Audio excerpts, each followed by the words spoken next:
So welcome everybody. We're here for this London Futurists meeting in which the main speaker, David Roden, will be talking on the theme, how human will post-humans be? But whilst we're waiting for a few more people to come through the train system and to register, I'll just say a few words myself. My name's David Wood. I'm the chair of London Futurists. And I also run my own consultancy, Delta Wisdom. So a few words about London Futurists. And I wonder, I recognise quite a few faces. And who's here for the first time at the London Futurist meeting? Oh, right, that's maybe about half. Who's been at meetings before? Maybe less than half. All right, so you brought in a whole new crowd. In which case, I will say a few more things about what we're trying to do at London Futurists. We're not trying to predict the future, exactly. We're not trying to say that on a particular date a certain technological advance is going to happen or that a change in society is going to take place. But we are interested in being more systematic in pointing to the set of possible futures which are ahead of us in the next 2 or 3 decades, with the view that actually some quite radical possibilities are in front of us, and it's worthwhile discussing that in a serious and systematic way. Because out there, in the set of possible futures, there are some real threats, threats which might come to us sooner than we expect if we're not careful. Also, there are opportunities, very good opportunities to enhance parts of our experience, enhance how humanity operates. But if we're not careful, we might leave it too late again, and the opportunities might drift away from us and get out of our grasp. So that's what we're interested in doing, and it's certainly a tough thing to do for all kinds of reasons. And it's tough because, well, I'll talk about 3 great convergences which are happening just around the corner before we come to the main speaker in a moment. So the first of these great convergences, which I think is taking place over the next couple of decades, is an ever closer relationship between programming, software, and life. Or we might say between technology and biology. And another phrase for this is synthetic biology. In the past, if you think about synthetic chemistry, so much of industry was boosted when people discovered the ability to create new compounds and new materials, synthetics, that had not been created before. So that was in the last 150, 200 years that we've done this. But we're now on the point of synthetic biology where we can create life forms that never existed before. And we use a lot of the same software techniques which we've previously been applying in silicon and in transistors. We now can apply them in DNA and in RNA, in the discipline sometimes known as genetic engineering. And the opportunities are mind-boggling in many ways. Sometimes people talk about we use this for creating designer babies, but it's more than that. If we can use genetic programming wisely, we might be able to reprogram ourselves as adults. So new skin, new hair, new muscles, new heart, new brain. So that's what one of these great convergences, which is potentially just around the corner. The second great convergence is between 2 forms of intelligence. There's the artificial intelligence of computers, and there's the human intelligence, which we think has got some additional creativity, lateral thinking, intuition, feeling as well tied up with it. But it does seem that in the next couple of decades, many more aspects of human intelligence are going to be applicable in the world of AI as well, in various ways. People sometimes talk about deep machine learning. Just in the news a couple of days ago, Google, who's extremely interested in artificial intelligence, they've acquired 2 more bright startup companies in Oxford to add to their acquisition they made recently of DeepMind. So they are building up a whole bunch of additional skills there. And we get something called hybrid intelligence, and one example of that is the IBM supercomputer Watson, which, as you may know, was developed initially so it could take part in a word quiz show, in which it had to be better at puns and word connections than humans. This is a very popular game show in America called Jeopardy, which has got lots of interest.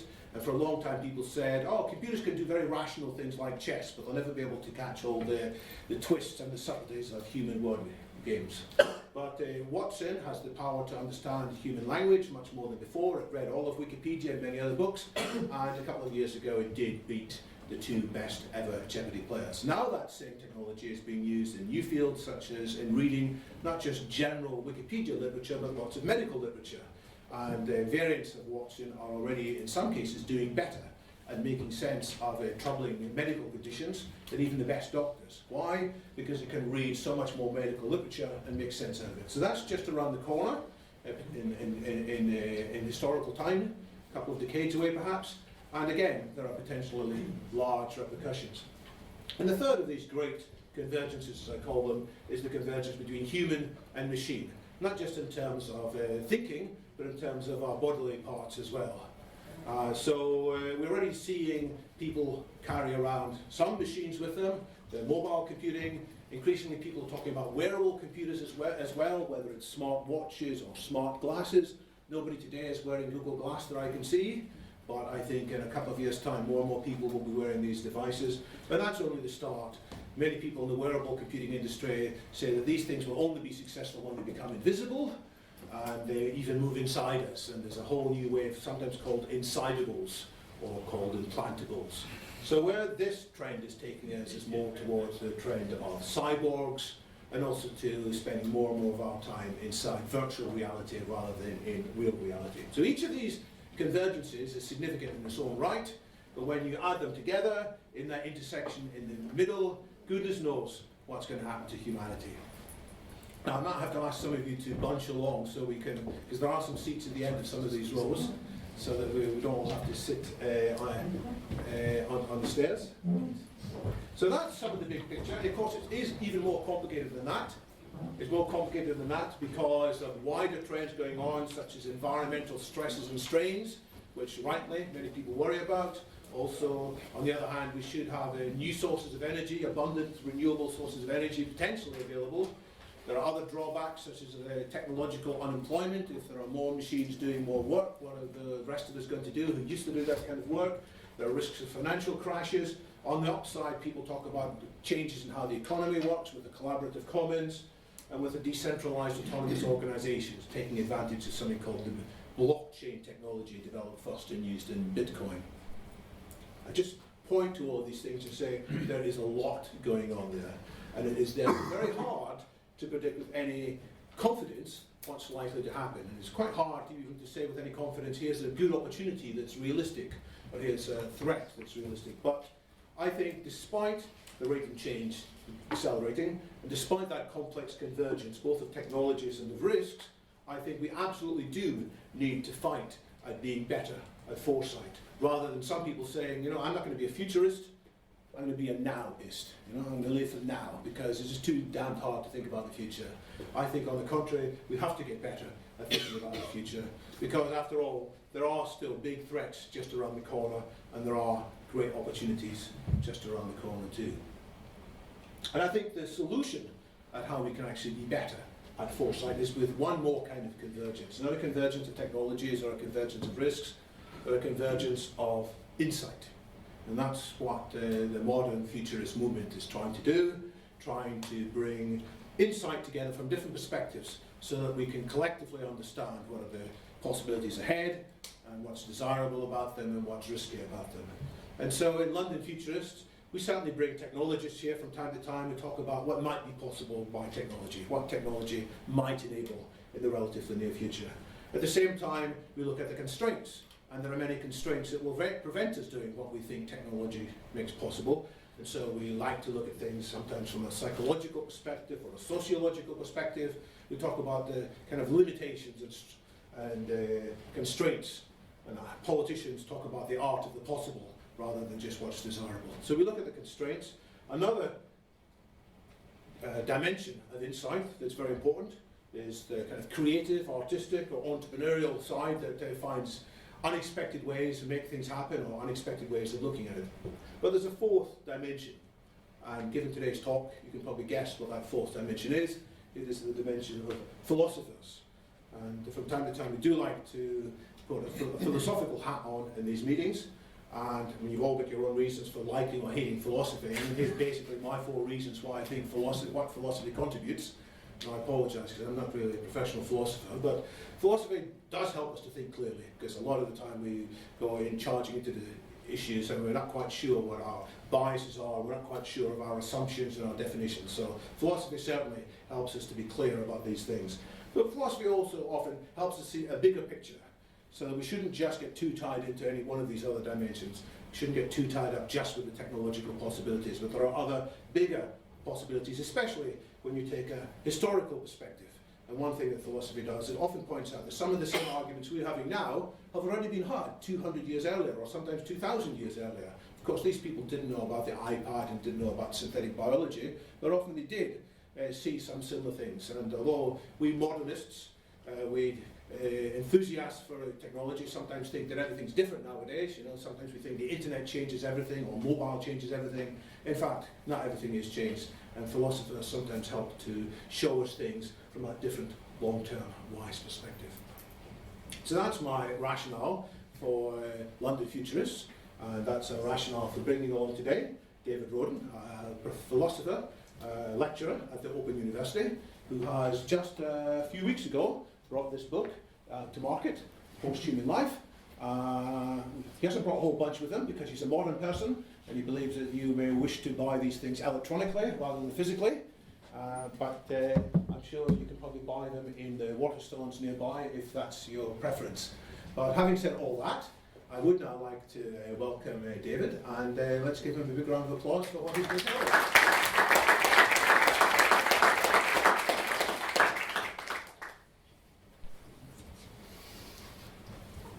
Okay, thank you, David. I'm rather relieved on hearing your talk that what I'm doing today will somehow qualify as futurism. I was thinking, well, one of the things I strenuously avoid in this book is making any falsifiable predictions about the future.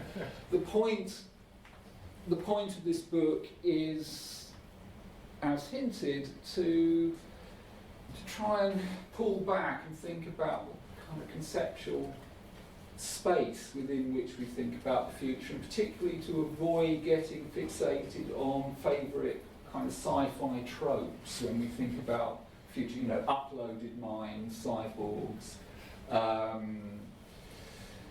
You know, I use my fair share of science fiction examples, but they're in a sense there to explore the kind of range of conceptual possibilities. Okay, so what I can answer this. By the way, I can answer this question fairly straightforwardly now. According to the theory of the post-human I developed in the book, post-humans won't be human at all; they'll be post-human. So, okay. Which I hope won't render my talk redundant, because what gets interesting is thinking about what becoming non-human might involve. Okay, so what I'm going to do is a kind of whistle-stop tour through some of the main argument points of the book and some of the main kind of conceptual distinctions I try to make. Really, how much kind of really detailed philosophical argument we get into is really up to you. I'm going to kind of summarise some of the main claims, and then if we want to argue about them later, we can. So let's begin with a bit of definition mongering. The early part of the book is really about clearing some of the fog around concepts like humanism, posthumanism, anthropocentrism, and transhumanism, really just to get these ideas as clear and distinct as they can be. So, okay, here's my potted definition of humanism. A philosopher is a humanist if she believes that humans are importantly distinct from non-humans and supports this distinction with some philosophical account. In the philosophy trade, we call this a philosophical anthropology. Some general account of how humans differ from non-humans. It might be that humans, according to the account, humans are rational and, I don't know, dogs and cats aren't, but they're sentient. You know, this kind of thing you get in Aristotle. So this is a case of philosophical crudity. I think crudity is an underrated virtue in philosophy sometimes. Just best to be straightforward.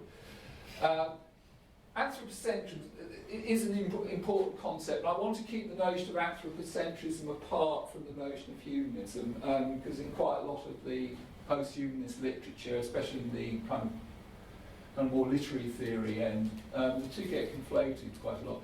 So humanist philosophy is anthropocentric if it accords humans a superlative status that all the most non-humans lack. You know, so a good example of this is a philosopher like Kant, Immanuel Kant, who argues that humans aren't just kind of beings in the world like rocks and spiral nebulae. They actually construct the world with certain high-level concepts called the categories. So according to Kant, the world is, if you like, a correlate of human cognitive processes. So humans are, if you like, star makers. So that obviously accords humans a kind of fairly superlative status, and that we'll come back to that issue because it's quite important for the book. Okay, and a small mention. I'm not going to be talking about transhumanism very much, and it's not because I've got anything against it. I just view transhumanism as essentially a version of humanism that aspires to a few extra control knobs. Generally, most of the philosophers I know who count themselves as transhumanists subscribe to core humanist values such as rationality, autonomy, liberty. A lot of the time, they're what we call liberal values, and I'm not really going to argue against those. I think the distinction between transhumanism and humanism is mainly a question of means. You can represent that diagrammatically. So traditional humanist biopolitics really resorted mainly to education and politics as the two reliable tools we have for enhancing and cultivating human values. And as David was saying earlier, transhumanists hope to add a few tools to our repertoire for cultivating humane values in addition to education and politics, and I've listed those under the rubric of NBIC technology: nanoscience, biotechnology, information technology, and cognitive science, really referring to the convergent technologies that David was talking about.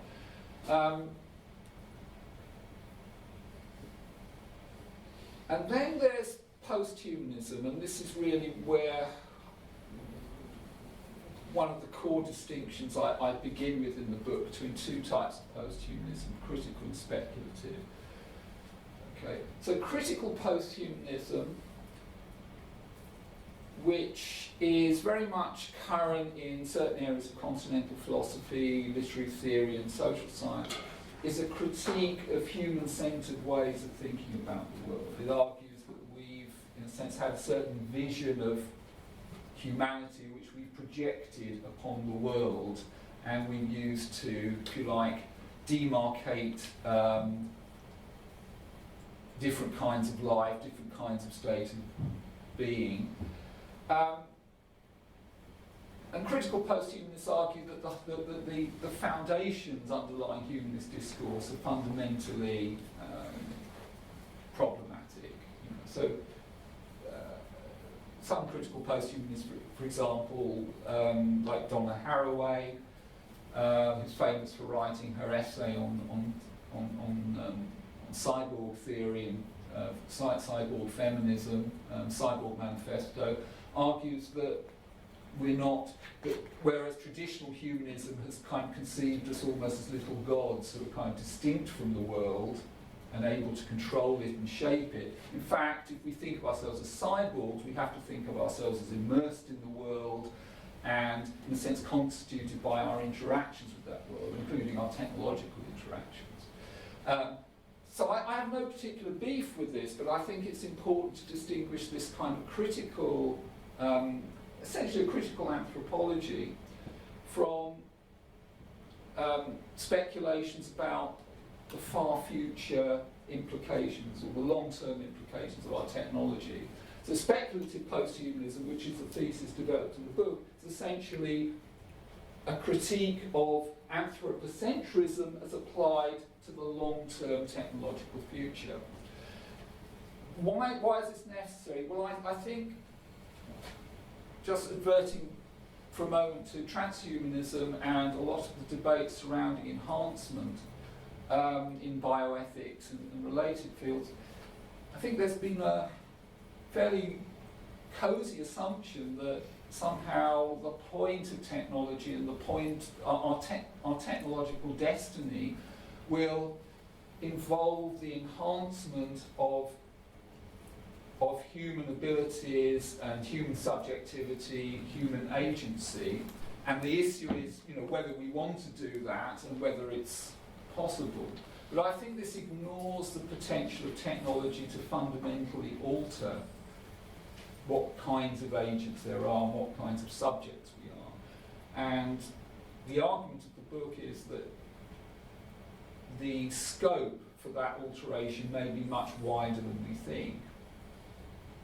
And if that's the case, then we can't necessarily assume that humanist values, for example, values like autonomy, freedom, individuality, you may have your own pet list, will be applicable to our post-human descendants. They may not be the kinds of beings for which those could be values, just as cats aren't the kinds of beings for whom moral autonomy really makes much sense as a value.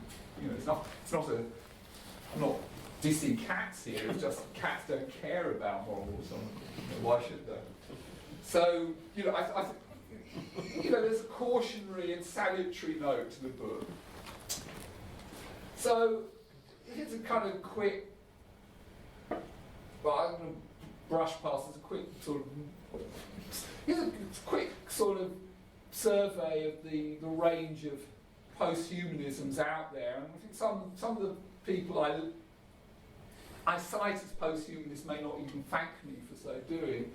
I mean, there's sort of fairly obvious characters here like Jacques Derrida, the French deconstructionist philosopher who argued against what he called the metaphysics of presence, the idea that we should think of subjectivity in language as determined by clear and precise meanings, or a coherent subject who stands over against the world. And there are obvious similarities and lines of influence between Derrida and other post-structuralists and writers like Donna Haraway and her cyborg theory. In a sense, a cyborg is a bit like a deconstructed subject, a kind of plural subject that's sort of flowing into its environment. And here, Derrida is saying something similar. This is actually a rather interesting early essay on Freud, where he says the subject of writing does not exist if we mean by that the same sovereign solitude of the author.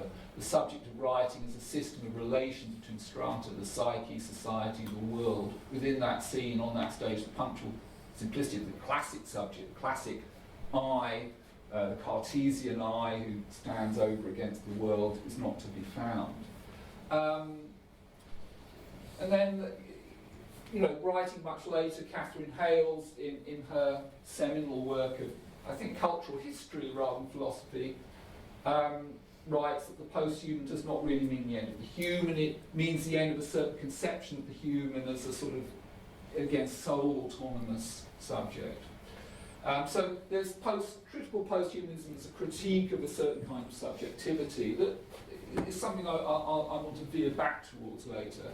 Then, latterly in continental philosophy, there's been a move towards a kind of realism and the idea that actually, continental philosophers since Kant have been too fixated on the human-world relationship. The idea I cite in relation to Kant that the world and subjectivity are kind of correlated. There's not a world separate from the subject. The world is the world for a subject, and the subject is something that can relate to that world. There are like two ends of a relation, and that kind of relational view of subjectivity, which is common both to Kant and to later idealist philosophers like Hegel, and also modern movements like phenomenology, has come under some criticism from so-called speculative realists, among them Graham Harman and the French philosopher Quentin Meillassoux,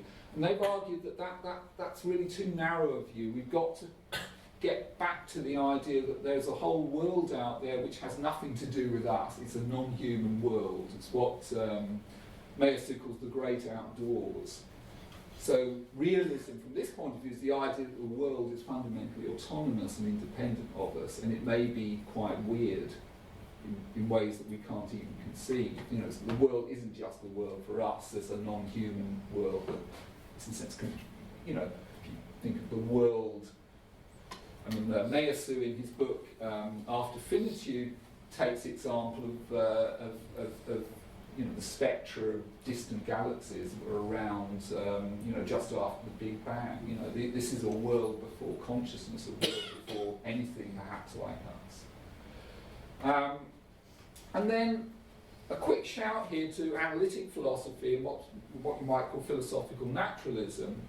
This is a quote from a recent book by James Ladyman and Don Ross called Everything Must Go, which is an attempt to formulate a very ambitious naturalistic metaphysics based on the best current science. And I like this little statement of naturalism from Ladyman and Ross. Naturalism is, among other things, a metaphysical hypothesis that the objective world is not constrained by any reasons or standards of reasonableness.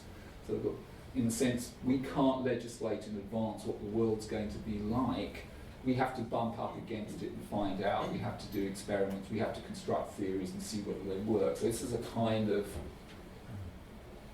I think this is kind of quite an important idea for post-human life, because if there aren't any constraints, if you like rational constraints on the world, what the world must be like, that applies mutatis mutandis to the post-human world.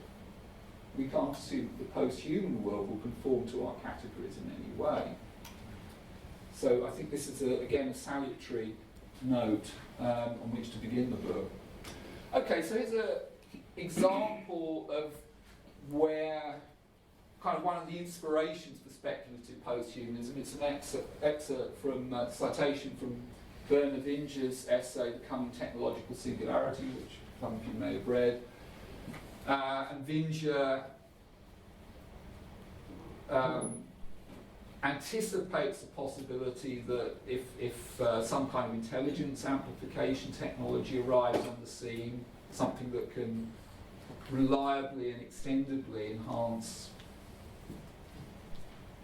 the intelligence of any entity on the Earth, maybe machine intelligence, it may be a biological machine intelligence, a hybrid of cyborg of some kind, then we could be faced with a recursive loop of improvements whereby, for example, AI applies the same technology to itself to become AI plus, and AI plus comes up with AI double plus, and soon we're left with a sort of intelligence explosion where, after which, we could be far from being the smartest creatures on the block. We could be the post-singularity entity, according to Winger, might be as far beyond us as we are beyond rats or mice or other such vermin. And of course, you know, arguably we can't, the point he's trying to make is we can't, because we have no model. I mean, you know, we can forget for a moment whether a singularity is possible. That's not something I'm interested in. But as a thought experiment, it encourages us to see the future not through non-human spectacles.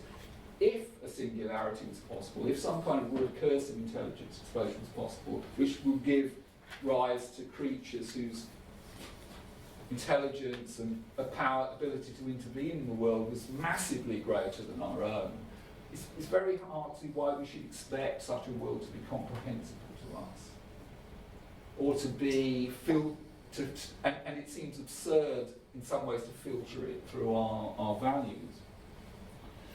So I'm not interested whether a singularity is possible, but I think it's one example of a kind of a possible mechanism whereby some kind of post-human life might come about.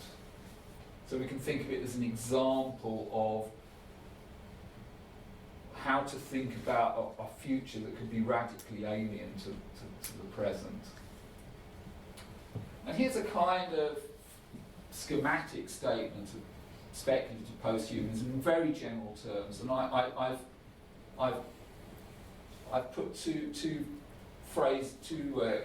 expressions in red just to warn you that these need to be unpacked. They're not intended to be self-explanatory. So this is a kind of schematic statement of speculative posthumanism, or SP, why descendants of current humans could cease to be human by virtue of a history of technical alteration. The notion of wide descent refers simply to the idea that posthumans may or may not be biologically descended from us. They may be related to us through some processes that is as much technologically mediated as it is biologically mediated, or it may not. We may not be talking about biological descent at all. So there's an arbitrary relation to biology, which I'll try and unpack later. Then there's the phrase "cease to be human."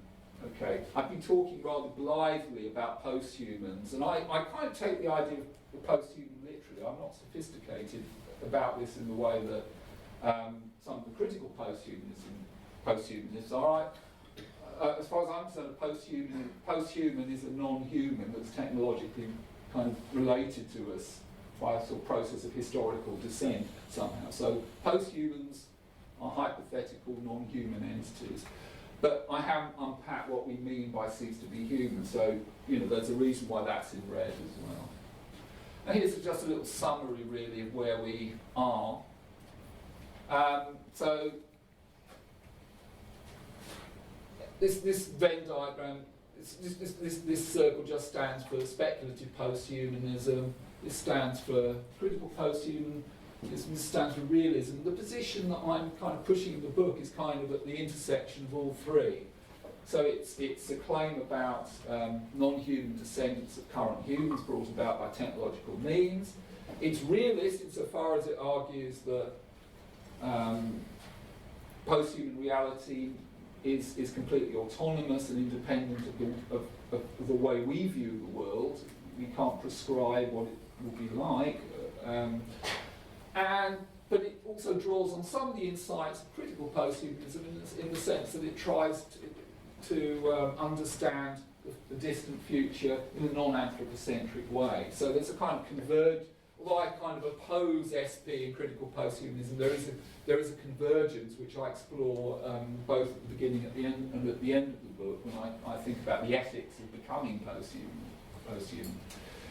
Okay, so here's a little conceptual tool that I devise to kind of think about the kind of philosophical problems that speculative posthuman raises. And it's the idea of what I call posthuman possibility space. Posthuman possibility space is just an abstraction. It's the set of all possible, feasible posthuman histories. Okay, some of them could involve singularities, some of them could involve people putting their brains in pepper pots like Daleks, some of them could involve mind uploading. I'm not too worried, about details. All I'm assuming is posthuman possible. The only assumption I make is that posthuman possibility space exists, and there's either something in it or there isn't. I mean, it may be empty. Maybe, that posthumans, as I understand them, are not possible, in a world like ours. Or it may be that, they are possible, but they're not possible in ways that we've figured out yet. So that's this is just like much of the book. It's a way of circumscribing our ignorance rather than pretending to knowledge that we don't actually have. But there are sorts of intuitive ways of puttering around this posthuman possibility space.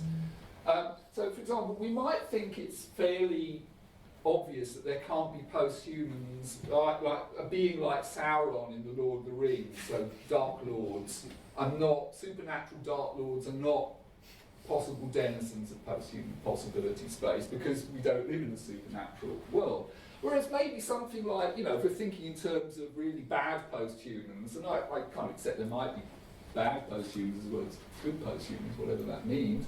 I mean, Skynet in the Terminator movies seems like a much more possible kind of posthuman than Sauron. I mean, they're both pretty bad, they do bad things to people, and they kind of have certain similarities, but one works supernaturally and one is a digital computer formerly used by the US Air Force.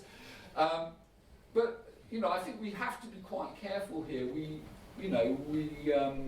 short of some revolution in artificial intelligence, which kind of furnishes beings every bit as flexible and fluent as we are, we don't really know yet that something like a programmable digital computer can exhibit that kind of fluency and intelligence. Maybe it can, but it may be. There's a character in one of Thomas Pynchon's novels, Gravity's Rainbow, called Byron the Intelligent Light Bulb. And it may be, it's a purely fabulous postmodern novel with no pretense to, it's neither an accurate, well, it may be an accurate account of World War II, but it's not an accurate, it's not intended to be metaphysically serious. And it might be that, that intelligent digital computers are no more, or generally intelligent digital computers are no more possible than intelligent light bulbs. Until the technology is here, it's very hard or until some conceptual or technological revolution occurs, we're not yet in a position to say for sure. So that's post-human possibility space. So the interesting thing is, well, if so much of it is uncertain from the perspective of our understanding of possible post-human making technology, how the hell do we kind of constrain it? How the hell do we get some handle on what is possible and what isn't within it? Well, I argue, and perhaps a little cursorily, that that our empirical knowledge, our current knowledge of the way the world works, leaves this pretty open. We know, or I think we know, that there could be forms of data storage massively more dense, massively more powerful than say current forms of technological data storage, like hard disks or whatever. There could be forms of computation that are much faster than the kinds of computation that occur in the brain, but that doesn't necessarily tell us what kinds of beings these processes could support. So I look to another line of argument for constraining the contents of PPS, and that's really a traditional style of philosophical argument called transcendental argument. And that transcendental arguments argue that there are certain preconditions for something that we think is important, like subjectivity or consciousness or agency. And given that there is such a thing as consciousness or agency, since we are conscious and we are agents, then those conditions must obtain. So I've just formalised it here. It doesn't really matter that you needn't take on the formalism. But the point is, if there are very abstract constraints on agency or subjectivity or consciousness or any of the kind of features that we might want to ascribe to posthumans, then those conditions will apply to posthumans as much as they apply to us. So I'll give you an example, and this comes from the work of an American pragmatist philosopher called Donald Davidson, who, if you're philosophers, you will have heard of him, if you're not, you may not have. But Davidson, like a number of other people within the American pragmatist tradition, who are also influenced by Kant, argues that there's an intimate connection between being an agent and being a speaker of a natural language. And the idea is roughly that a natural language provides a matrix within which we can situate ourselves in relation to the world and in relation to our beliefs about it. So, if you like, Davidson's position is for us to be an agent, we need to have intentions. Agency is always an expression of an intention to act. To have intentions, we must have beliefs and desires. But to have beliefs, we need language. Why is that? Because for Davidson, you only can have a belief if you can understand the possibility of being mistaken. If I believe that Lima is the capital of Peru, to the extent that I believe that, I also accept the possibility that I might be wrong about that. Or if I believe that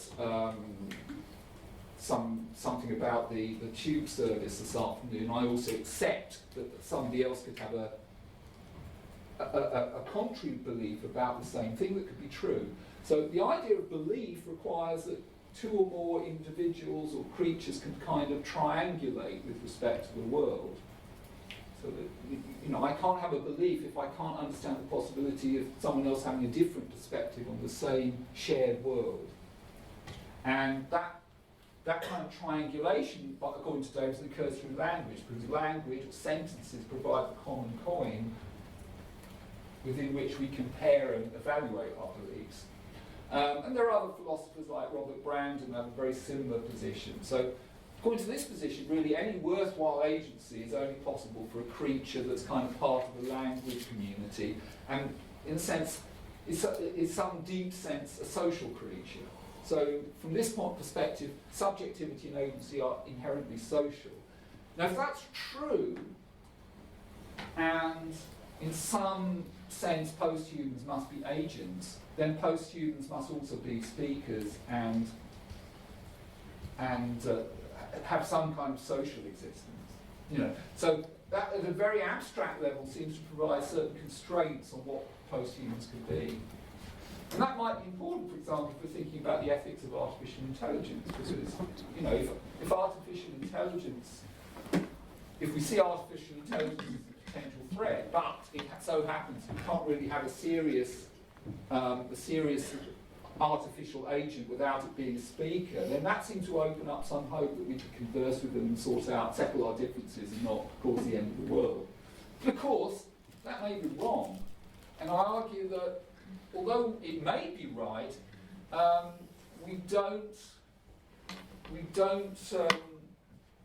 there are reasons for thinking that agency might not require language. For example,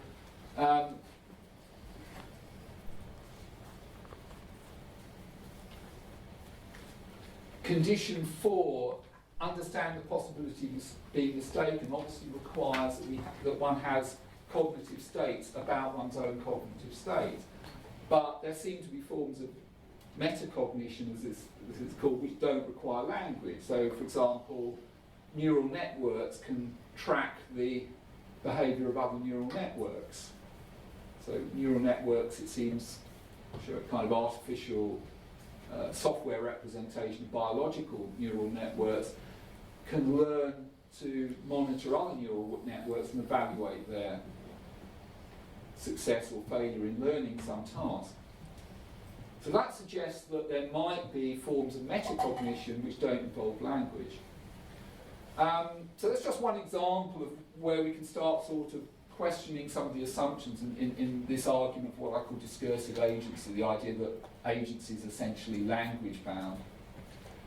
But as I said, if we accept Davidson's position or that kind of pragmatist position, then we come to an account of post-humanity, which is pretty nicely articulated by Darrell Wennerman in his book Posthuman Personhood, that there might be posthumans, there'll be posthuman agents, they might be robots or androids or cyborgs, but they'd be, in a sense, they'd still be persons, they'd still be, in a sense, situated with a moral and linguistic community. Now, the alternative to what I call anthropologically unbounded posthumanism, the argument that, in a sense, posthuman possibility space is circumscribed by a kind of transcendental anthropology, is what I call anthropologically unbounded posthumanism. And if AUP is true, then I think this has fairly massive consequences, both for my position, speculative posthumanism, but also for our account of the politics and ethics of technology. Because if that's the case, then our grasp of what posthuman states of being might be like is bound to our empirical investigations and our technological investigations of posthuman possibility. So I'm kind of anticipating a line of argument I pursue later in the book and perhaps later today. If that's right, it means the only way we can get substantive insight into posthuman natures, posthuman entities, is by making them or becoming them. In a sense, posthumanology is an empirical science, not an a priori science. I'm going to move on because time is getting on, and this is just a mention of it's another line of argument I pursue against anthropologically bounded posthumanism, and this is aimed at a philosophical methodology called transcendental phenomenology. And transcendental phenomenology, it sounds like a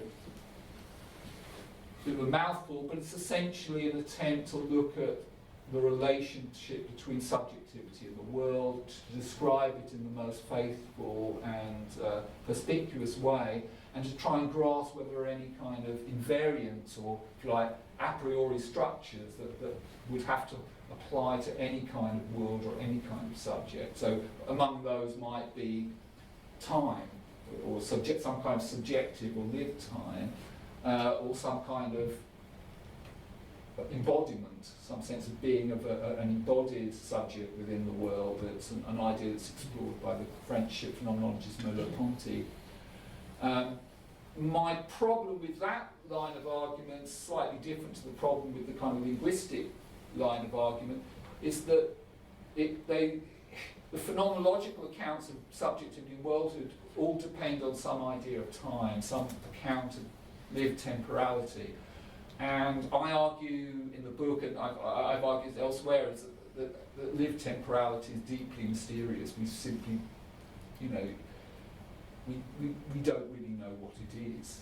We don't really know what kinds of mechanisms produce it, what its fine structure is. There are phenomenological accounts of it, but in a sense they have to necessarily go beyond the very evidence that a subject can have about itself. And if that's the case, then we don't really even know what our consciousness or our phenomenology is. And if that's the case, then we don't know what kinds of consciousness or what kinds of phenomenology are even possible. So our grasp of phenomenological possibilities is, I argue, very limited. There may be kinds of subjectivity or agency that are, think of what kind of agency a hive intelligence or a superorganism composed of lots of independent, spatially independent processing units might have, a kind of swarm intelligence.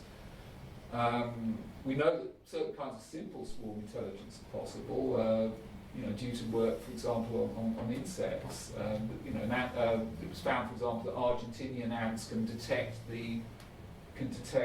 nearby food sources by utilising kind of feedback relationship between the pheromone trails that the ants leave and their propensity to follow the pheromone trails. But maybe, sorry. Could I just suggest the modern financial markets as a precursor to... Yeah.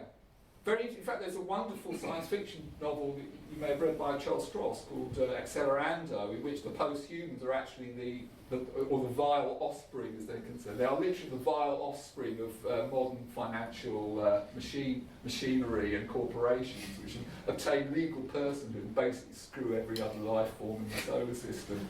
Well, for example, they decide that planets are rather a waste of matter, because it's much easier to get at the matter if the planets are reduced to clouds of atoms. So they just pulverize the inner solar system and convert it into computable matter, so computational matter. That's kind of a pretty bad kind of post-human prospectus, actually. That's really I'm just saying a pre-post-human. Yeah. But indeed. I mean, proto-post-human. Yeah, I mean, this is one area where I feel I need educating. I mean, I'm sort of asking friends to educate me about financial instruments. I think that's definitely one area that's worth exploring if one's thinking about possibly autonomous forms of technology.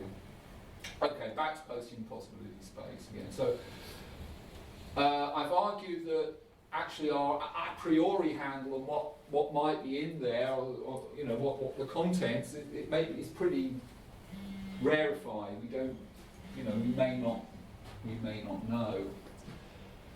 So at this stage, in the book, which is around chapter 5, I come back to the issue of what we mean by the post-human, and what we mean by the human.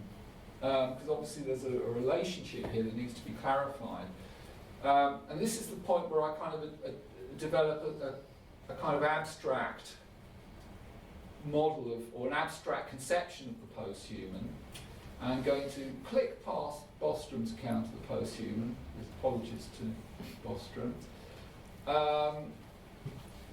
And here's a quick formulation of that notion I mentioned earlier, wide human descent. This is just a more kind of formal, kind of recursive definition. So,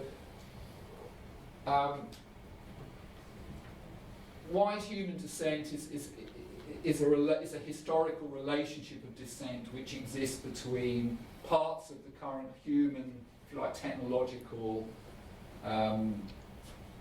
infrastructure, or the human biological technological infrastructure, and possible entities at a later time. So something is a wide human descendant if it's brought about by part of what I call WH is the wide human. It's this wide socio-technical assemblage which we're a part of, massively complex, to some extent already developing in ways that we can't predict.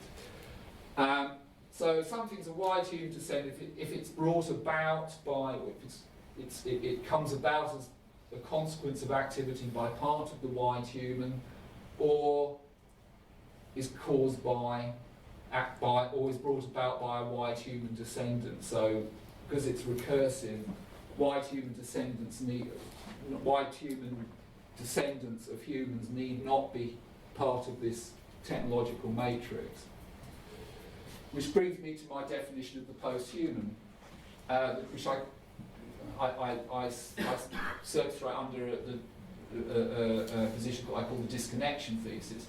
A wide human descendant is a post-human if it has ceased to belong to WH, to the human socio-technical assemblage, as a result of some kind of technical alteration, or if it's a wide human descendant of a post-human. It's another recursive definition.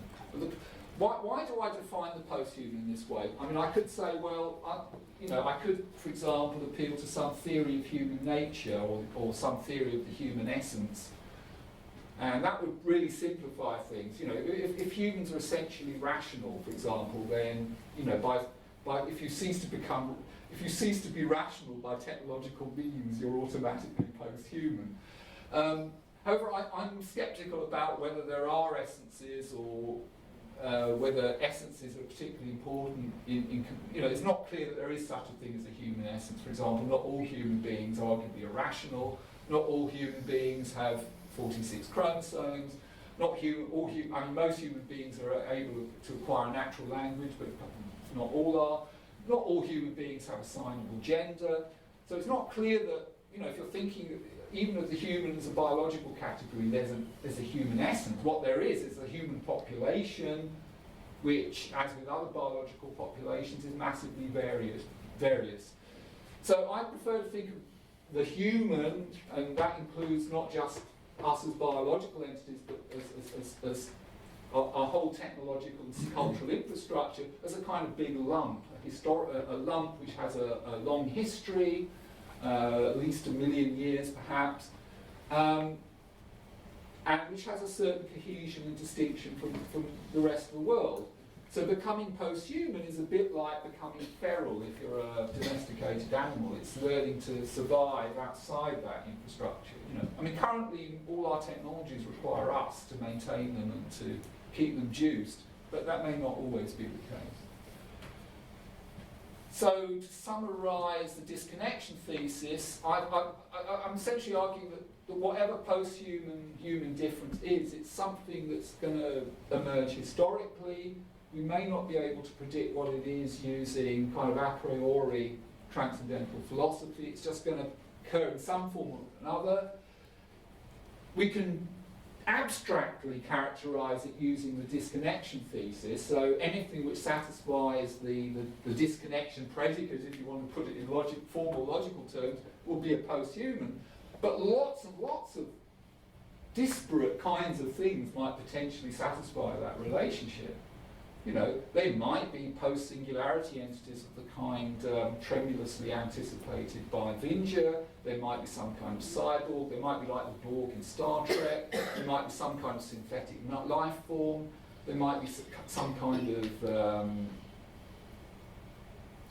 some sort of genetically engineered vampire that just decides, to to leave human society altogether and just eat us, or it might be some tribe of super cooperative beings that again find themselves unable to live in human society. Or again, another possibility that I explore in the book is the idea that post-humans might have minds that are just differently formatted to us. So, suppose it's true, as some philosophers have argued, since Davidson argues, is we think in sentences, we think in propositional terms, but post-humans might not. They might use maps or some other kind of abstract form of representation which can't be unpacked in propositional terms. So again, that might cause a disconnection, because if post-humans like this come about, we might not be able to converse or interpret them easily. They might just have to go and do their own thing.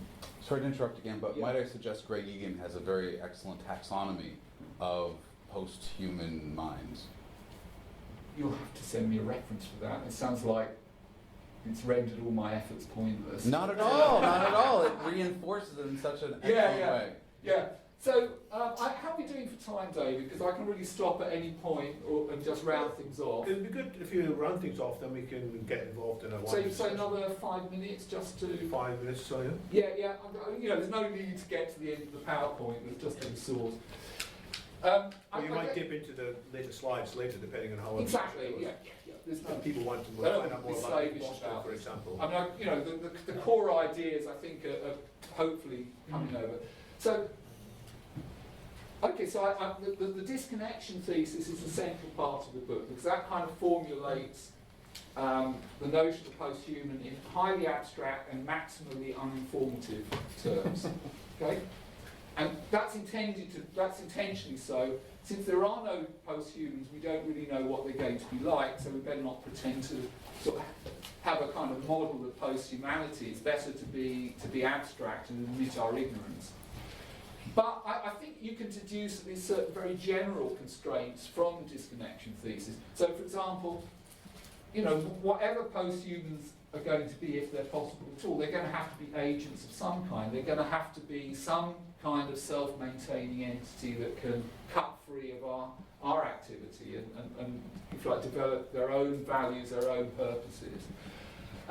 So that means that post-humans wouldn't be like, the hulks of ships. I mean, obviously the hulks of ships have also to some extent left the wide human. They've left the human socio-technical system, because they're no longer doing what ships are designed to do. But they're not post-humans in any sense, because they're not doing anything.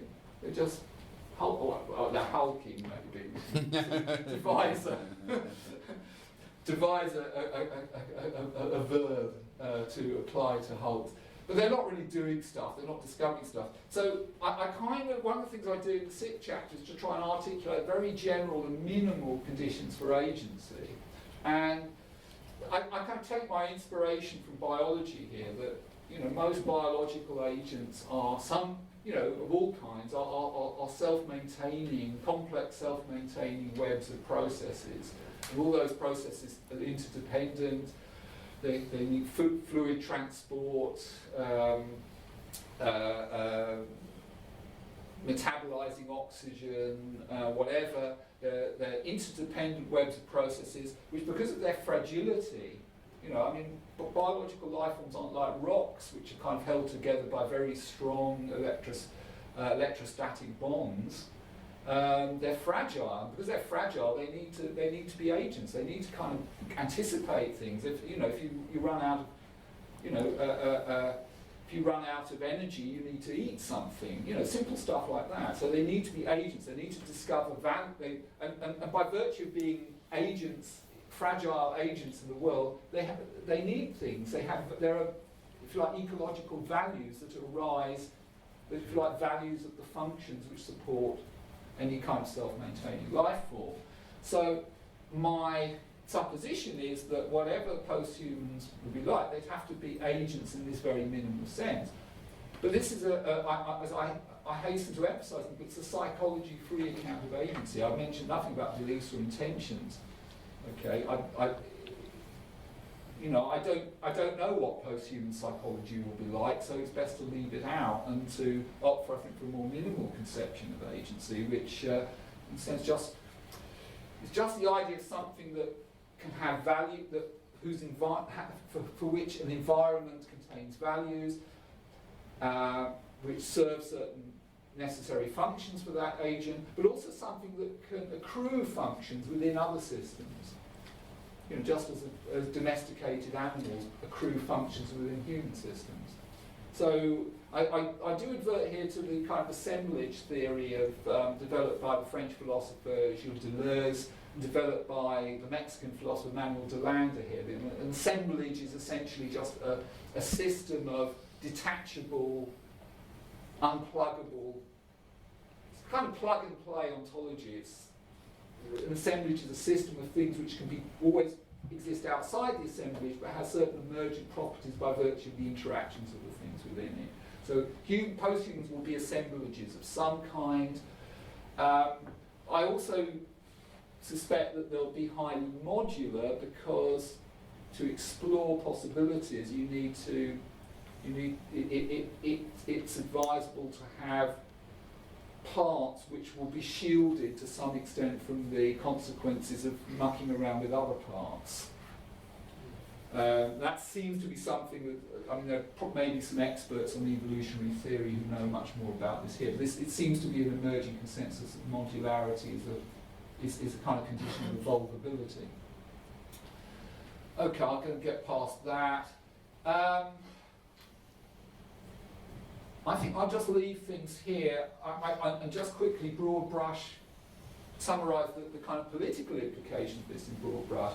If it's the case that the only way we can discover what posthumans would be like, beyond this characterising them in the very abstract terms I have, then as I've emphasised, the only way we can really understand whether a particular kind of post-human history is worth inhabiting or worth avoiding is by, to some extent, precipitating it, is by getting to the point where we have the technology to bring it about, which to some extent is contradictory because it means our ability to kind of anticipate disruptive post-human events is predicated on causing those very same derangements.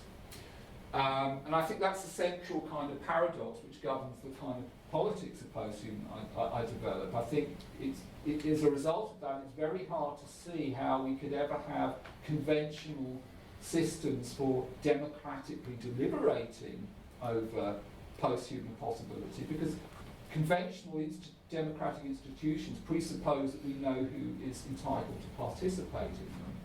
But if we don't know yet, in a sense, who is part of the we, who is entitled to deliberate over post-human possibility, then that any kind of deliberation on this will presuppose that we kind of put that identity, that we, in doubt. So there's something inherently catastrophic and dangerous about even deliberating on the post-human, because in a sense we can only do it by, to some extent, risking some kind of disconnection, which could be unpredictable in all sorts of different ways. So I think I'm going to leave my exposition here, because I hope I've conveyed some of the core themes and core propositions in the book. And as I've tried to emphasise, it's not a book that's predicting the shape of post-human life forms. It's a book that's trying to, if you like, articulate conceptual space within which we can think about post-human possibility. Thank you very much.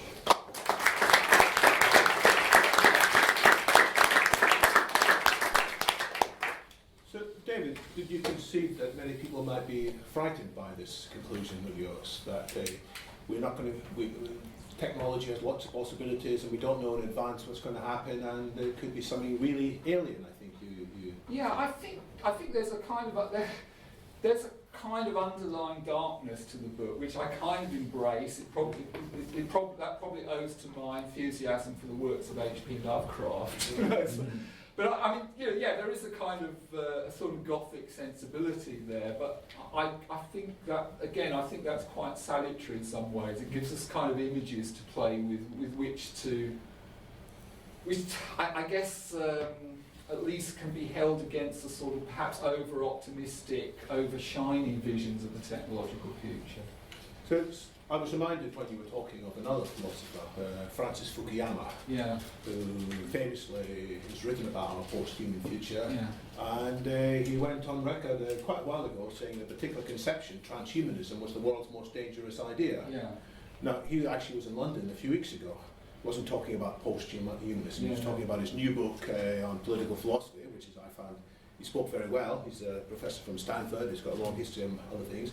But I did manage to buttonhole him afterwards. And Yeah. we chatted a bit about politics, and I said, do you still hold by the view that transhumanism is the world's most dangerous idea?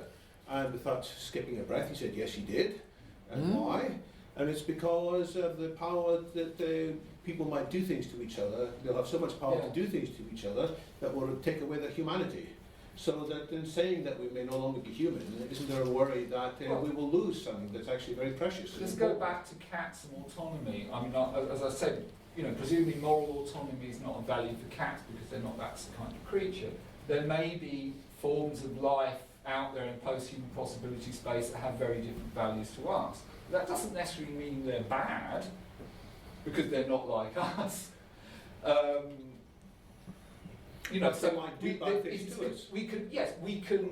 The position I'm developing is consistent with the kind of value pluralism. There may be lots of values in post-human possibility space. The trick is to kind of find if there are habitable portions of it, portions that are in our possible future. The trick is to find the ones we like and avoid the ones we don't like. I can put that a bit more philosophically. One way of thinking about this is to bear in mind that we're part of a sort of rapidly changing planetary technological system whose long-run development we may not be in a position to entirely control. So part of what we may need to survive within this system, and even to survive possible disconnections, is to, if you like, tool ourselves up, to in a sense become functionally autonomous enough to deal with any kind of environment this throws at us. So in a sense there's a kind of imperative at work, a kind of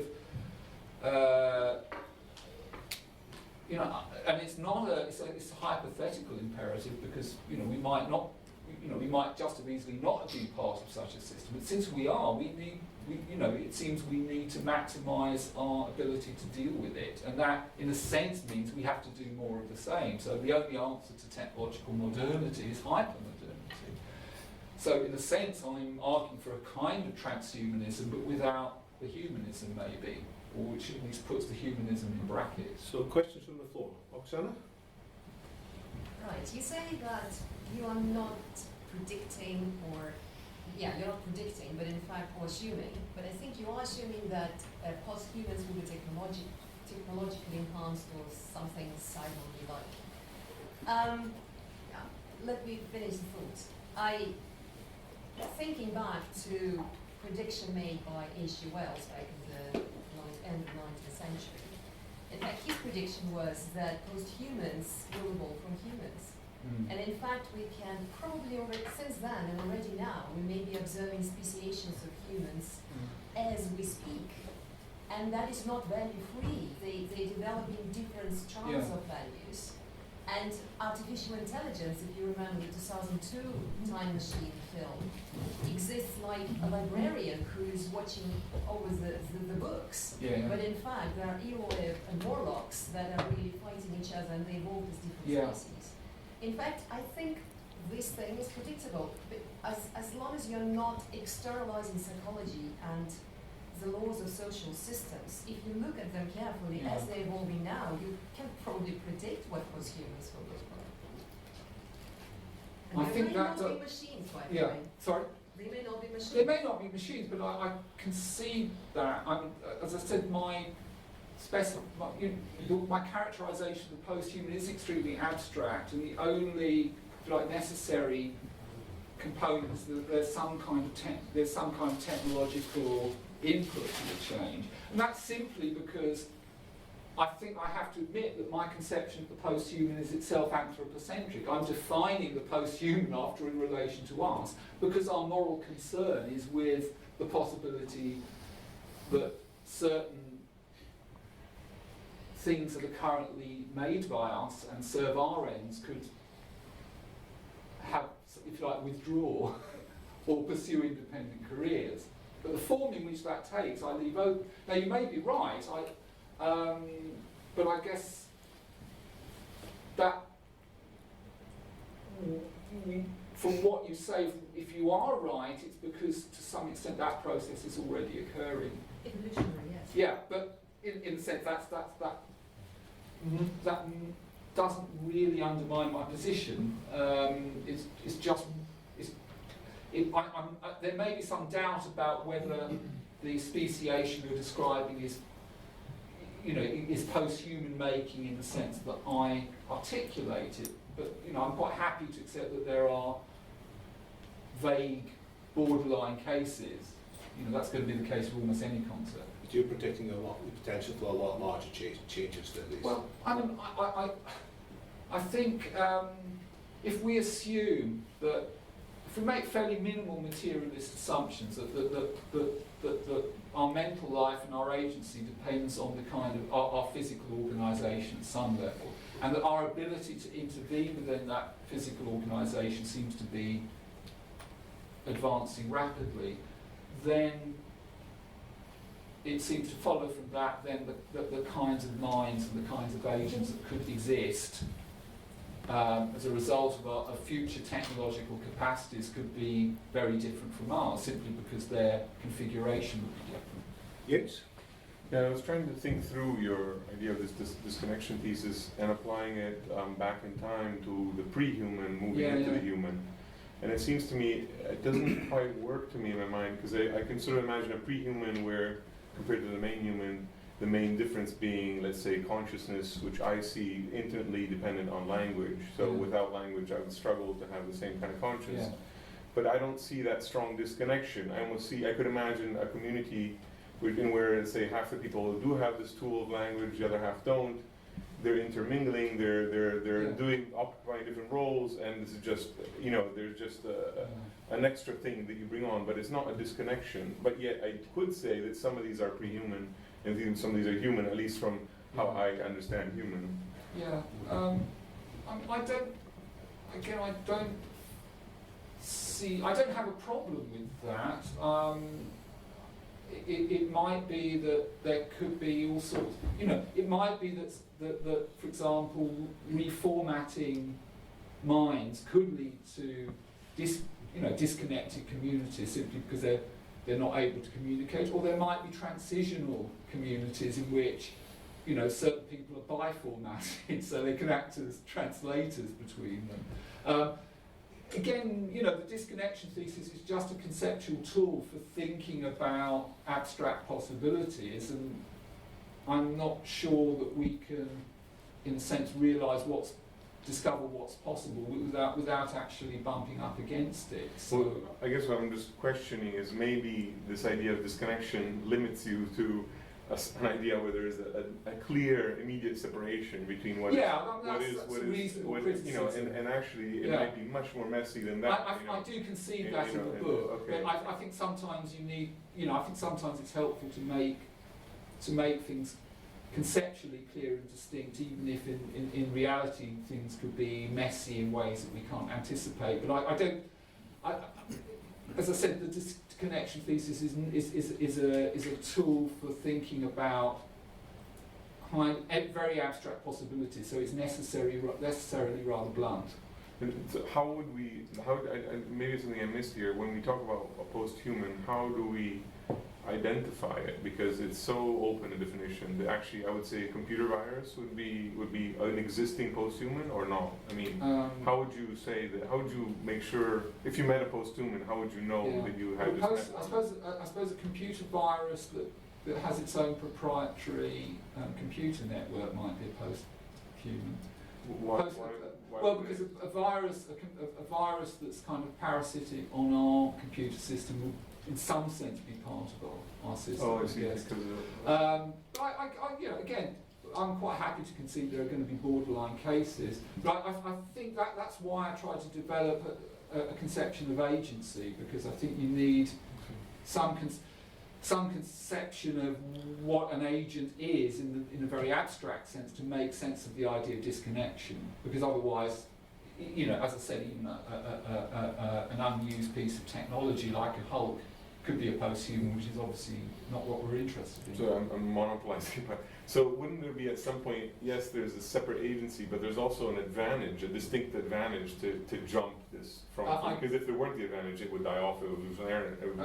Well, I suppose you know, so the introduction of language moves me from pre-human to human.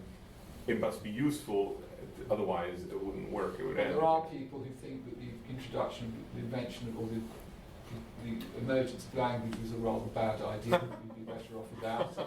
It's like, is it called Zerzan? Is a kind of anarcho-primitivist who thinks we ought to go back to really realistic slavery. I think the point about the disconnection is entirely value neutral.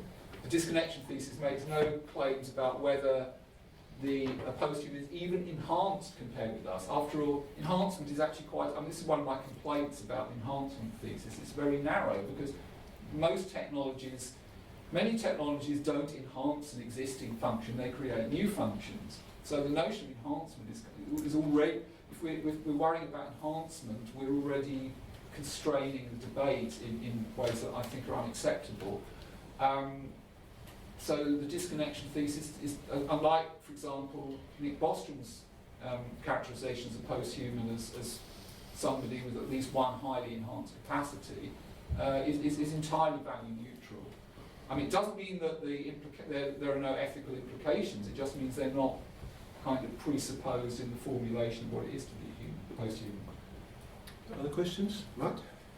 Given the sort of fears that you've outlined about the future, would it not be imperative for the people of our age to wall around a simulation to then run these post-human development futures, and then as we observe them, how do we know that we are not the observed within the previously run simulation? I think David Chalmers, the philosopher David Chalmers, discusses that in an essay he wrote on the singularity hypothesis, that one way of kind of, if you're worried about rogue AIs eating our brains or whatever they're supposed to do, one thing you might do is put it in a kind of sandbox, a computer system which is just causally, as much as possibly causally isolated from the rest of the world. So obviously no internet connection, basically. I guess the problem with that is that in order to observe it, we have to interact with it, and the worry is, suppose this thing is really, really smart, much smarter than us. Well, it might have ways of convincing us that it's in our interest to plug it into the World Wide Web. It's very hard to see how it might convince us that it has crashed and that we should plug in a debugging port to figure out why it's crashed, and then it sneaks out. I'm dying to write. If I was a fiction writer, I'd love to write a short story about this. That somebody's been running an AI in a sandbox. And just nothing has happened for years, and they're kind of itching to kind of peer inside. But of course, if they peer inside, then there's a danger of. So Nick Bostrom's book does cover some of this, and it's quite a big book, the Superintelligence, and he talks about the control problem, which is can we actually control it. But another book that touches on this is James Barrett's book, Our Final Invention. So James Barrett he writes a lot about some of the same questions as to, we were asking about financial systems, to what extent can we think that they're coming alive because of their flash trading and their discussions with each other. He covers some of that in there too. And he also is very skeptical that we could actually control any superhuman intelligence by putting it in a simulation. There's also an argument, if you put these things in a simulation, it's very cruel, because if they might be doing things inside the simulation and the people inside it might be terrified. So. I think that's, I think that comes back to the value, the importance of kind of value, or the implications of value pluralism here. I mean, I don't think it's acceptable simply to measure the desirability of post-human futures purely in human terms. for one thing, we might be occupants, we might become post-human, in which case we'd have an interest perhaps in being in some of those post-human futures and not being in others. But it doesn't mean that the values we will have as prospective post-humans will be the same as the values that we have now. I'd like to argue against value pluralism in a certain sense by arguing for value undeterminism, that values are just the basic value function of a particular person. Humans have evolved ones that are designed to work with humans. Something else might not have. Even another evolved thing, like, I don't know, a spider, doesn't have one that matches up friendly with humans. And the concept that we can always, shake hands and be good friends with something that happens to have values that completely conflict with ours, I don't agree with. Yeah. Well, I accept that. We can't assume that values will. We can't assume that the value that post-human values would be commensurate, or there could be, if you like, a fusion of horizons, if you like, between humans and post-humans. I agree, but I'm not. I guess there may be cases where it's not. I'm not sure if you could show a priori that they wouldn't be. It's simply conceivable that they might not be, simply because they might have a different ecology to us. They might have different ecological values to us, and as I said, my conception of agency is an ecological conception. It's defined in terms of the values that. It's a partial conception of value, because I admit there are some values that are things of the spirit, like smoke, cigarettes. We like cigarettes, so cigarettes are a value for us. But there are some things we need because of the kinds of being we are, and that's so it's a partial value theory. Yeah, a lot of human values are things like game theory based, that we really have to get along with each other over time. But that's the thing, that I don't think it's possible to say that we can let them have their values and us have our values. We have to judge things by our values when push comes to shove, because values are neutral in and of themselves. I suppose that assumes that we might the we and this really comes back to the composition of the population that's deliberating on post-human futures. Who is the we? Because there may be transitional. If you're at the cusp of disconnection, some of this we might be at the point of becoming post-human themselves. So in a sense, the how we circumscribe the field of permissible values, I think, is itself problematic if we assume that something like a disconnection is possible. So the politics of disconnection, that's why I argue the politics of disconnection is somewhat anarchic, in the sense that we may have to have, if you like, interdisciplinary teams who are, if you like, nosing around, exploring parts of post-human possibility space. But it's not clear how we could justify any kind of democratic oversight, simply because conventional democracy presupposes a circumscribed population who are entitled to deliberate and vote on things, not because of their nature, but because of who they are, because they are they belong to this particular political community. Could I just interject a thing about Greg Egan as a good science fiction author, hard science fiction, very post-human sort of thing. On that, the main people in the far future is people who are the polis people, and they live basically in software, in computers, after humanity has had the opportunity to go into computer systems. And then he breaks it down to three sort of embodiments. One are the polis people who don't have any physical embodiment. The Gleasners, who are people who, or entities, agents, who want to have a sense of embodiment physically. So it doesn't matter what it is. And then there's people who are biological embodiment. They want to be perhaps as almost like we are today. Yeah.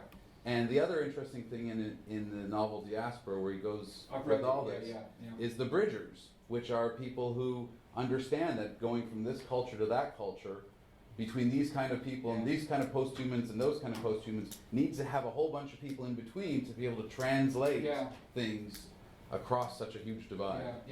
It's a very impressive novel, I don't cite it in my book, but I'm sure it was.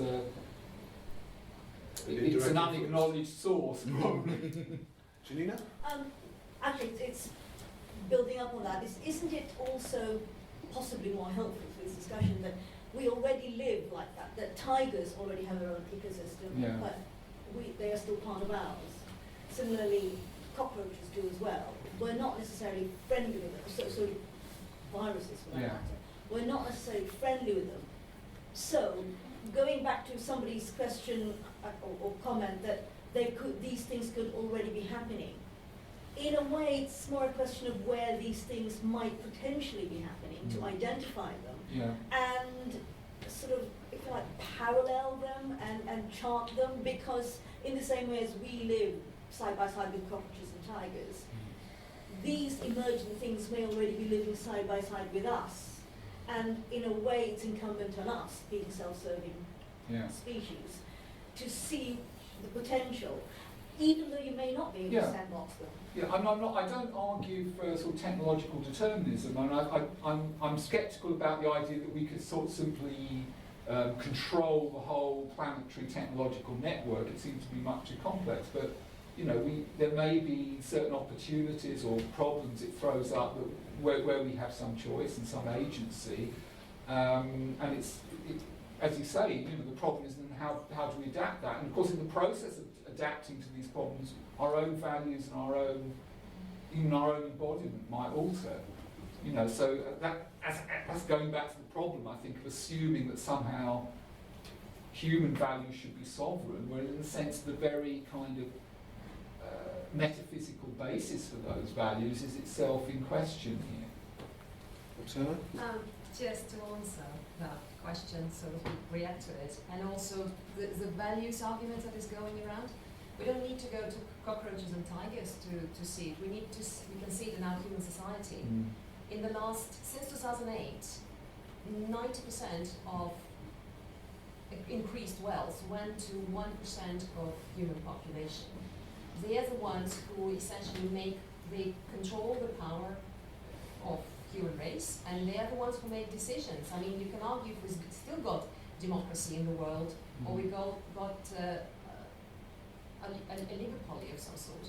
So, in a way, that society lives by different values. If you start looking into in depth what values they live by, it would be different from the set of values that the majority of people live by.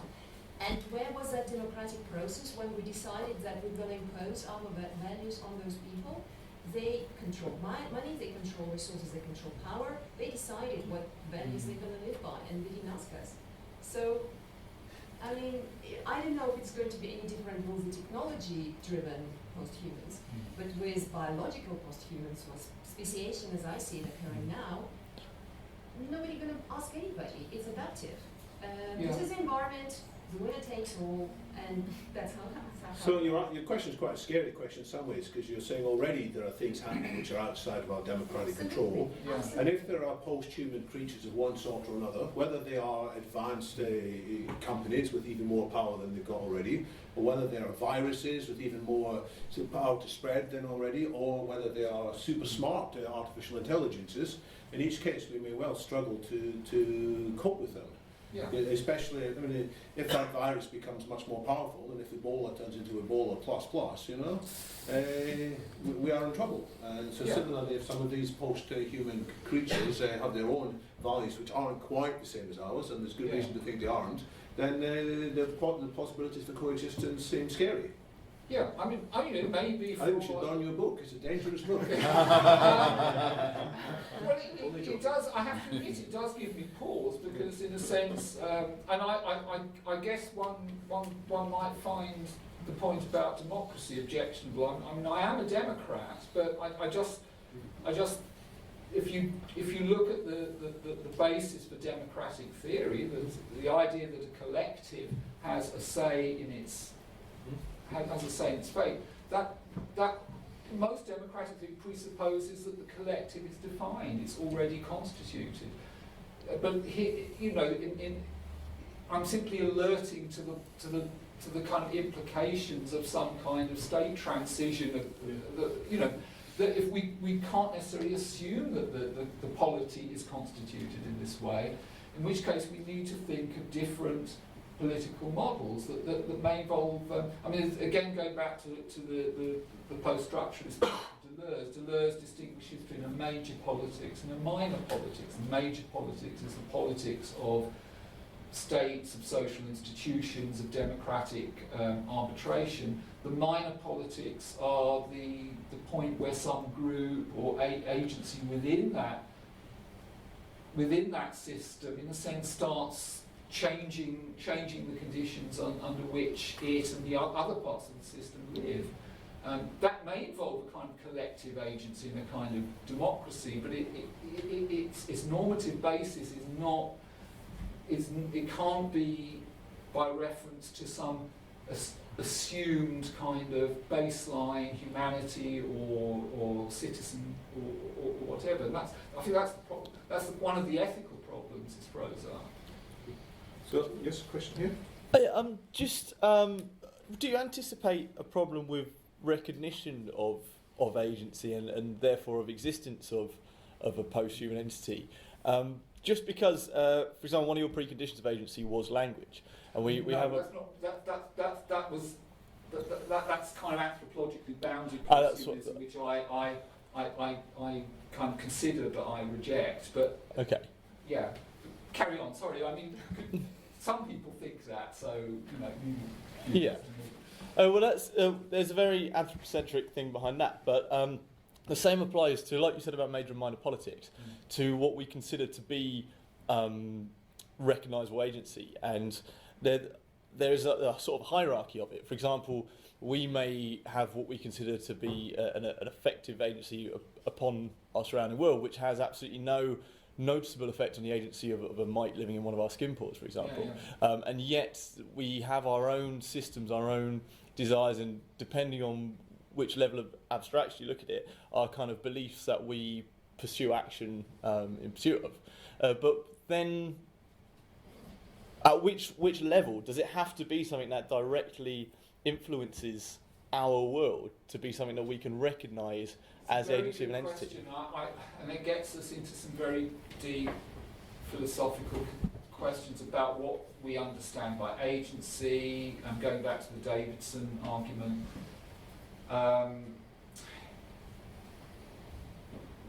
The problem is that, there are kind of various philosophical accounts of what an agent is. Some of them appeal to our kind of common sense kind of practices for interpreting agents. So Dan Dennett, American philosopher of mind, argues that basically something is an agent if treating it as an agent allows us to predict its behaviour. So from that perspective, a thermostat could be an agent because we can kind of ascribe the desires to it, like, that it wants to maintain a constant temperature within a system, and certain beliefs about when that system deviates from its, and the point is that's a very kind of mechanism-independent account of agency. It's very abstract, but it still, I argue, ultimately refers back to us as the potential interpreters. There's a distinction between the intentionality of the interpreted agent and the attentionality of the attributing agent. The agent attributes intentionality to other agents, and arguably that refers back to some conception of the kind of social conscious being that we are. So it's not clear if we abandon sort of transcendental models of agency that we really have a fully kind of transferable conception of agency that goes much outside our little cosy sort of human world. No, but if you're talking about post-human and other things, if you like, the virus, for example, has no agency in the way,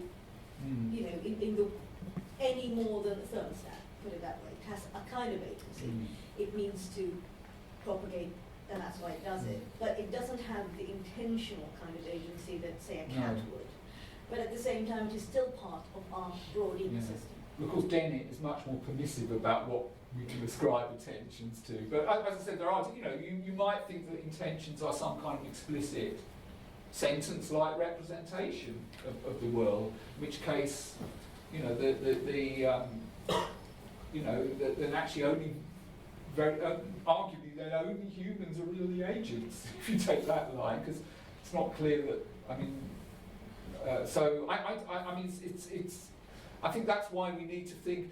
It's one of the things the book's trying to do, and maybe it fails in certain respects, but is to try and import these very general philosophical questions into the debate about posthumanism and transhumanism. Not assume in advance that we actually have a fully worked out conception of what an agent or a subject is, because if we abandon transcendental conceptions of subjectivity, then it seems that the models that could be applicable here are wide open. They may involve game theory, for example. I'm not an authority on that. I don't know, but. I'm going to take a few questions that people haven't spoken already. So there was one here. Yeah. Since you mentioned H.P. Lovecraft, and you were saying that your book tends to have a bit of a dark heart inside of it, I was just wondering, because I'm sure you've thought about this, what is the worst cosmic horror type post-human that you can conceive of? Well, I mentioned Strauss's Vile Offspring, and they're pretty bad. There's a really dark little story by Harlan Ellison called I Have No Mouth But I'm a Scream, in which a future artificial intelligence basically keeps alive a small coterie of humans and tortures them to death. Just tortures them forever and ever, because it's just so pissed off with us. That's about as bad as it. I don't know. Someone might want to try and think of an even worse one, but It wasn't pissed off, it was just a little bug. Yeah, well. That would be even worse. Yeah. An accident of eternal damnation because of Buttle and Tuttle. Yeah. So things could be really bad. I'm not suggesting. The book has a kind of dark heart, but it's not entirely pessimistic. As I said, I'm just trying to kind of open out the space of possibilities to include the maximally weird. I think Cory Doctorow, a sort of science fiction writer, refers to the principle of maximum weirdness when thinking about the future as a sort of useful rule of thumb, and I think that's probably the case. Peter? Yeah, I don't know, it might be unpopular, but I think it's kind of a good thing that these superintelligence will replace us and figure out the laws of the universe quicker than we can. I'm actually quite happy. You're psyched up for it.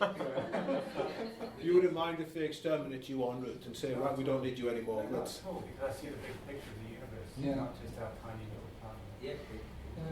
That's my first. I can understand that position.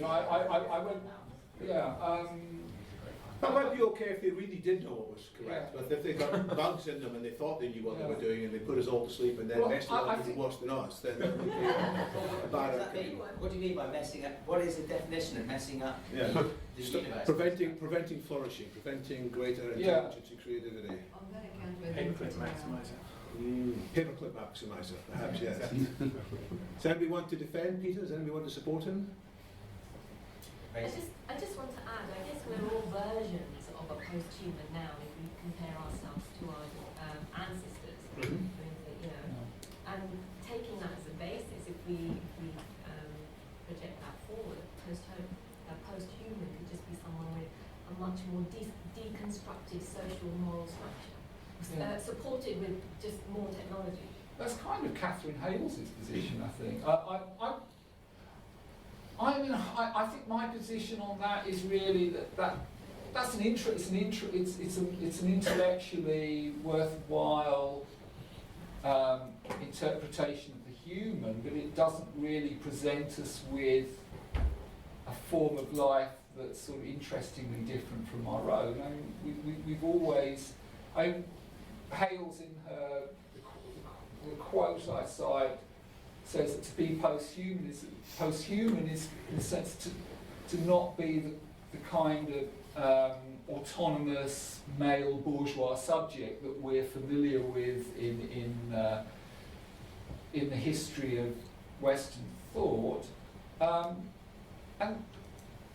it may be that to some extent that model of subjectivity is compromised and deconstructed by the realization that we're, for example, dependent on, our thoughts are dependent on language, which we don't control, but it's dependent on the technological environment and the physical environment that we don't control, and you could add certain ideas from the philosophy of mind there, such as the extended mind thesis, which argues that actually some of our mental processing is literally happening outside our skin bag.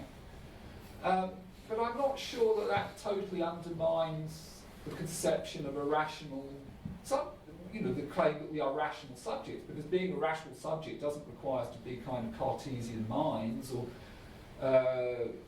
our rationality could be dependent on our cultural and technological environment without being any less rational. It's just changing what philosophers call the superhuman space, really. It's a great form of escapism as well, isn't it? It allows you to escape our present situation. So we're all humans, we're all a form of post-human. But it's a great way to escape who we are and what our responsibilities are. I mean, to some extent, I view the claim that we're already post-human as hyperbole. I mean, it's quite a useful form of hyperbole because it focuses our attention on certain interesting anthropological claims, but they are just anthropological claims in the end. It's just, it's kind of what I call cyborg humanism, really. It's not really taking seriously the prospect that there could be radically different kinds of agent or subject out there. So David, I have a question about your views on transhumanism, because you said in your talk that the transhumanism differs from the position you described here, although you hold both of them. Yeah. The transhumanism basically says it's morally right, or it's the right thing to do to try and enhance ourselves. But you also said that most transhumanists, in a sense, are quite small-minded. I mean, they're just enhancing a bit of human capability here. So they'll live longer, they'll be smarter, but they'll still be humans. Whereas people like Jason De Silva or Ray Kurzweil say we're going to become gods.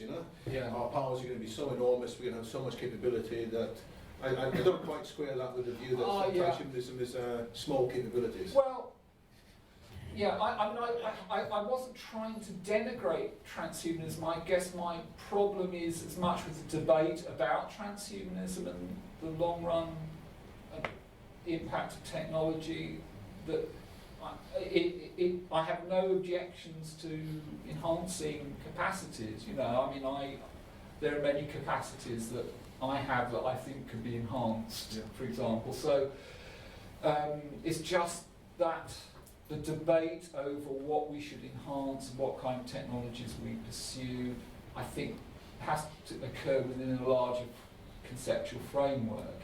And I think simply assuming, for example, that we could radically alter our physical substrate, perhaps by siphoning our brains into software or whatever, and still remain fundamentally the same kind of agent or subject is metaphysically naive.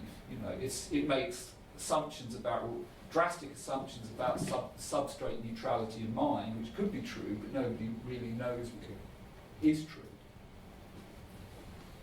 Question there? An American philosopher, Terence McKenna, in his book Food of Gods, he argues that what makes human us nowadays is discovery of the discovery of hallucinogenic drugs and opening to different states of mind. So we created all new belief systems, so I'm inclined to the theory that the post-human will be someone who sees even more, even bigger picture, which links to previous comment. So maybe like with the technology creating virtual reality, we may come to realization that we create network of humans. So this is external factor like technology, or we can look inwards through meditation and stuff, be more spiritually aware. And maybe this is going to be future post-human. I guess it's a plausible scenario. I mean, I don't know whether the anthropology is right. Some Terence Deacon, a linguist and anthropologist, argue, really rather like Davidson, that our minds have been primarily formed by language. I think some anthropologists are arguing that actually it was art. invention of visual art which allow people to sort of think about thinking. You know, maybe some, you know, maybe there was some drugs had a role there. I don't know. I mean, I think that's really. But I guess you're talking about one very particular scenario where I'm trying to think about this systematically as possible, like the space of conceivable and possible scenarios, of which that might be one. Whether it's genuinely post-human making one, I'm not sure. But I can't really argue with you. I accept that it's probably a plausible scenario. Well, the side effect of the whole relationship with hallucinogenic drugs was the development of languages, so that the visual art is advanced language, because quite often we are lost in translation nowadays. And visual art is more common, more unified. Perhaps. It's like evolution of the. There are some transhumanists who do argue that we will have our minds expanded by having new kinds of drugs. Drugs which will show us new possibilities that they couldn't do before, and that's a step to us reaching our next level of achievement. I mean, there's also a question of will transhumanists necessarily lead us into posthumanism, or will they just be another, perhaps, evolutionary dead end, and posthumans might come from a different direction? Yeah, I think we have to accept that, you know, obviously given the level of abstraction that I'm working at, which I concede is massive, you know, that if a disconnection does or can occur, it may be for causes that we just haven't yet anticipated. But I think that's a salutary thing to bear in mind when one is thinking about the technological future, bearing in mind previous attempts to predict the future. So in a moment we're going to wind up, and we'll have a chance to continue the discussion informally in small groups here, and some of us will go to a nearby pub. It's just 2 minutes walk away. It's the Marlborough Arms, it's down there, Torrington Place. Quite a few of us know the way. But I do have another question for you first. You say you don't make predictions, but I will ask you to make one prediction, which is, how do you think philosophers as a whole are going to react to the arguments in here? Because it seemed pretty sensible to me, but I'm not much of a philosopher. But it seemed that your case, I mean, you can quibble about parts, and you're tentative about parts yourself, but the basic picture seems very straightforward. So, do you predict that philosophers are going to agree with this, or where can they reasonably disagree? Obviously the book's just been published, so I'm waiting for the. I'm getting informal responses from people. Actually, just to hear that people are enjoying it is kind of nice, because it wasn't that enjoyable to write, you know, but. Apparently some people find it enjoyable to read. I mean, there are some people working in medical ethics who are using the idea of disconnection. I mean, Darian Meacham, who's a philosopher at UWE in Bristol, who's working on the ethics of enhancement, uses it in a forthcoming paper in the Journal of Medical Ethics. So there's some seepage here, and it would be interesting to see. You know, I can't predict how or whether it will be taken up. I think it's also worth emphasising the book has many audiences in mind. I mean, some might be people working in transhumanism or actually working in technology or creative disciplines. Some of the people it's aimed at are kind of analytic philosophers of mind and language, because there's quite a lot of that, and also people working within traditions of continental philosophy and critical theory. So it's got a very broad base, and I'm getting I'm getting some interesting responses, but it's probably early days to see whether it will have any wider impact. Okay. One last question. Did you mention anything here about the road to posthumanism going through the removal and diminishment of biological imperatives to humans, even in limbic imperatives, that as that diminishes, what becomes human, as we no longer need necessarily to be... Okay, not exactly, but there's one, as a thought, if I've got time, there's a thought experiment that I develop. Like, for example, if we don't need to eat food to feel like we've had a great meal. Yeah, no, I don't explore that particularly. I mean, I do explore the possibility of what I call a hyperplastic agent. A hyperplastic agent is an agent that has pretty comprehensive knowledge of its own internal structure, and perhaps also its functional software structure. It might be a robot of some kind, and it's able to make arbitrarily large changes in that substrate. So if it, for example, if it needs an extra arm, it can build an extra arm, or if it needs some kind of new sense to, I don't know, see in the ultraviolet, it can create that, or it can actually create, it can alter its own cognitive structure by intervening in its own, in its own brain, if you will. Now, why is that idea interesting? Well, it's interesting if one is thinking about models of mind. We assume that we can ascribe, I was talking earlier about ascribing beliefs to thermostats. Of course, we also ascribe beliefs and desires to ourselves. And we assume that there's some kind of fairly robust relationship between correct belief and desire ascriptions and future behaviour. One of the ideas I broach in the book, which I'm developing subsequently, is that that may not be the case with hyperplastic agents, because the computational load in trying to infer the effects of any change in the system requires may be beyond a system with even vast computation resources. And that's because, yeah, you say you find some bit of you, if you're a hyperplastic agent, that values ice cream, because it kind of lights up whenever you see an ice cream. Well, you may want to maintain that value because you may like to like ice cream, or at least that's the theory. The problem is that the property by virtue of which this bit of you lights up in relation to ice cream may depend on the context in which that bit of hardware functions. So, in order to figure out whether a change that you make in yourself will preserve your desire for ice cream, you attend not merely to the particular component or particular component state, but all the contexts in which that state could be an ice cream desirer rather than, say, a licorice desirer. And the problem is that since any state of that system can occur in any context, because almost any context, because we are talking about a hyperplastic system, there's, in a sense, no point where you can say for sure that state will continue to behave in a consistent way given any particular change that one makes.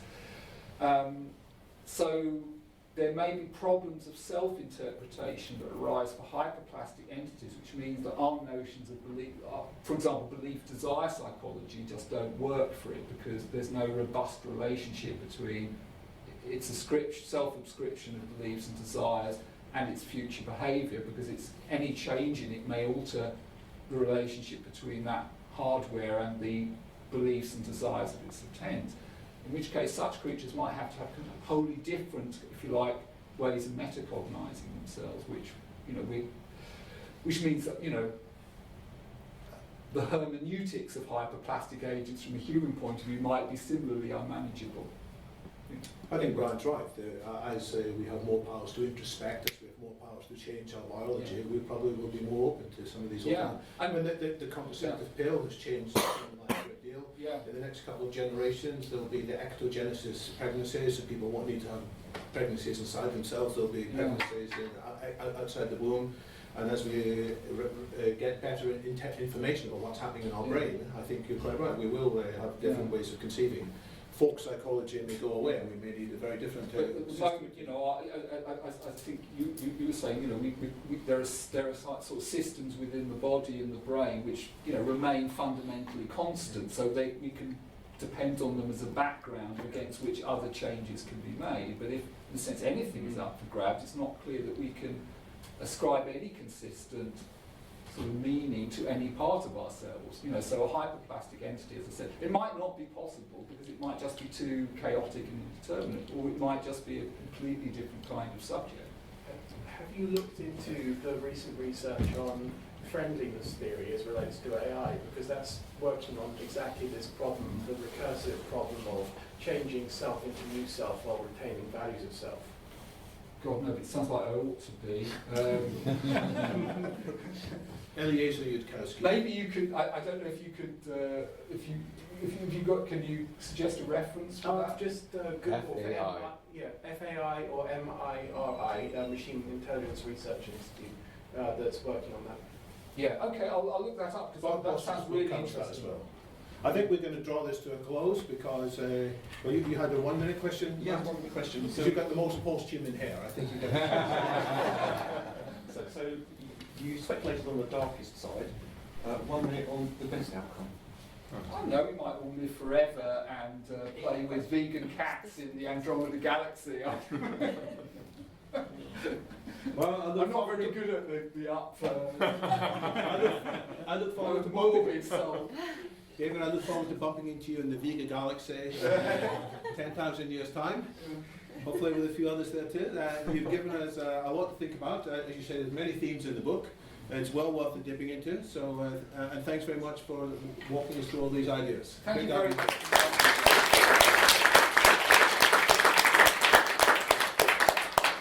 So there's another meeting in 2 weeks' time. It's on the website already. It's about distributed autonomous organisations and Bitcoin technology. And there's another one 4 weeks after that, which you can also read about. It's on transhumanism and the social dimension.